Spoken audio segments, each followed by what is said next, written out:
So it's turning purple because of the cabbage.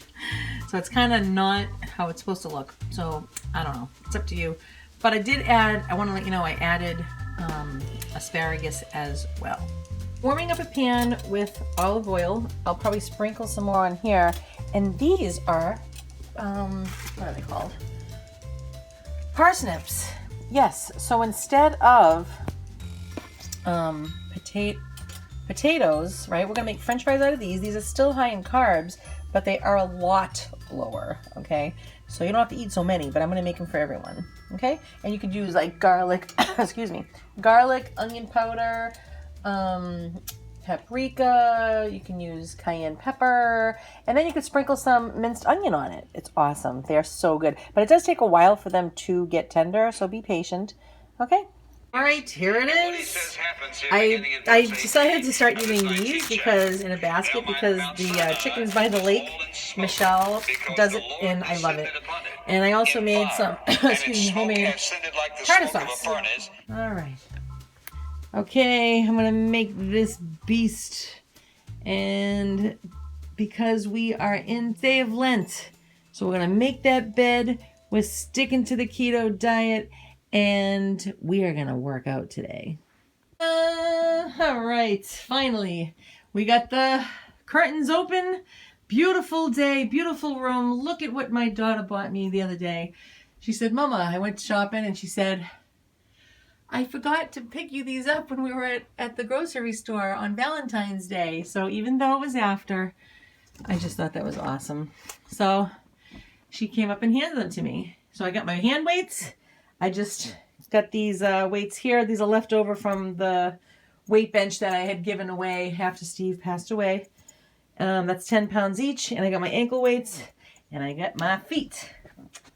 And we are going to start moving around.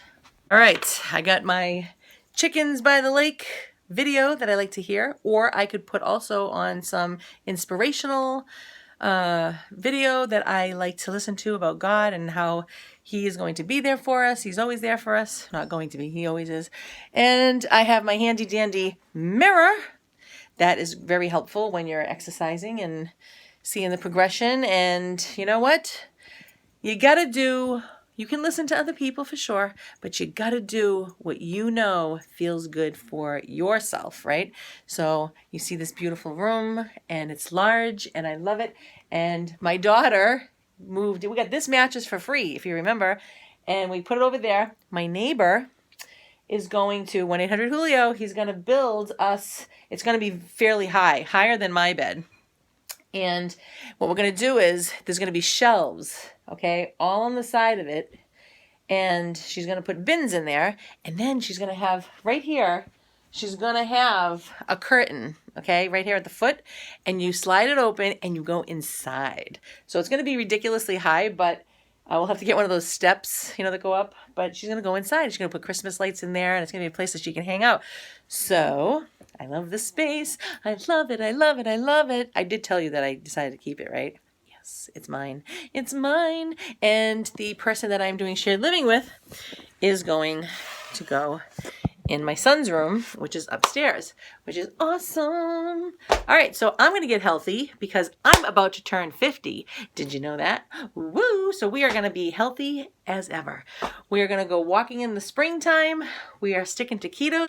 And the only thing I have to do is I have to master I have to figure out, because I don't get hungry I get hungry about 2 o'clock in the afternoon. So that's when I start getting hungry, 2 to 3. So anywhere around there. And then I don't really get hungry again. And I'm like, I'm used to holding on to food a lot of the time emotionally. And I'm just like, oh my gosh, like I have to eat again. I always make sure it's healthy. But in order to get rid of this, I have a feeling I really have to zone in. I have to zone in. That's my only issue is even though I'm eating keto food, I really am not hungry. Dr. Berg says, eat when you're hungry. You see, I only know how to eat when I'm full. That's a terrible thing to say. All right, so let me get going. I'm going to work out. So right now it is 20-ish past 10 in the morning. I should have started earlier, but I was too busy talking to people online. All right, so. All right, I did it, everybody. Woo! And you know what? instead of going crazy, right? Because you don't want to put unrealistic expectations on yourself. So when I was in my early 20s and mid 20s, I was a massive, like, hardcore, lifting the 45-pound plate kind of fit person. I could run the beach, I could run in the soft sand, I could walk for eternity, and I did this every day. And I had a trainer who was like, if you hugged him, it was like hugging the wall. That's how incredibly, like, solid he was, okay? And it wasn't even normal, but he gave all of us that worked out there a massive know-how on how to use weights and how to train and all that. So even though I have, of course, not been doing that because I've been a homeschooling mother that has not put the energy into herself, but has put all of the energy into everyone else, okay? So now that I got my whole house organized, my attics, I just have to work on my basement now and then. Everything in my life is organized, like to the max. I still don't know who Max is, but that's what they say. So I did a whole, I did 10-minute warm-up, which I have a whole routine that I made up myself. And then I stretched for about 8 minutes. And then I worked out all the way, an hour. All right. And a lot of the workouts I took throughout the years, I collected, and the ones I liked, I kept. And I did all kinds of things, but for the whole body. And then tomorrow, we'll see what happens, right? Maybe I'll just not do it and then do it every other day, you see? So it was awesome because I did, Lent started on Wednesday, like I was saying. And so that was 6 days of just, okay, how do we just like stay away from those foods that I seem to always want, those heavy carbs, and let's just get used to doing it the right way, Lisa, and cut them out. So then all of a sudden my body just naturally wanted to do this. So here we are. Now I'm going to, even though I'm not hungry at all, I'm going to go have a wheatgrass drink. I'll show you. Came into the kitchen and I saw this. Why is this unusual? Because the tablecloth is gone and the candle and stuff is over there. This means, this is an indication. I just want you to know that this is a sign that my son Seth did this. How do I know? Because who does that? Who? Who does that? And what has he done with it is the question. And why? I'm kind of scared. I'm kind of scared. I don't want to know. It's nowhere to be seen. I don't know. Let me get to the drink. Okay. So, also too, right? For you minimalist, not that I am one, but I like to incorporate it wherever I can. So what I do is, instead of having a million cups, I had like 17 cups, and I'm not even kidding, okay? What I do is, now there's no cups in here because they're somewhere around the house. Oh, well, of course they are. They're dirty, right? So I leave this here. This is Sarah's pile. I refuse to wash it. And so there are the cups, okay? So the thing is, everybody gets one, right?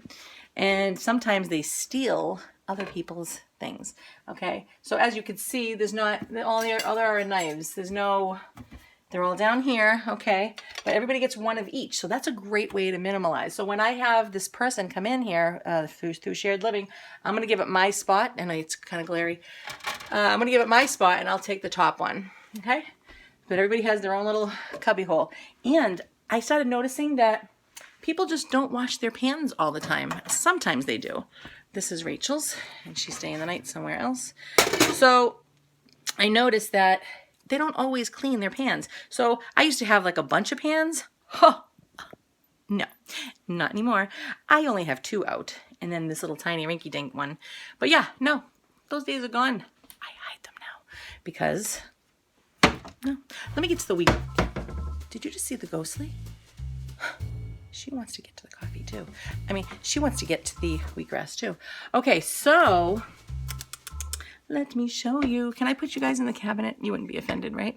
All right, I have to find it, first of all.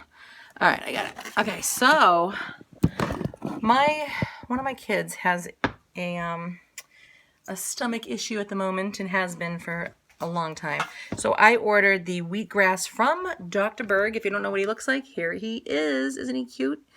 Okay, Dr. Berg, and this is a wheatgrass juice. This is wonderful. And I got this for her. Very expensive.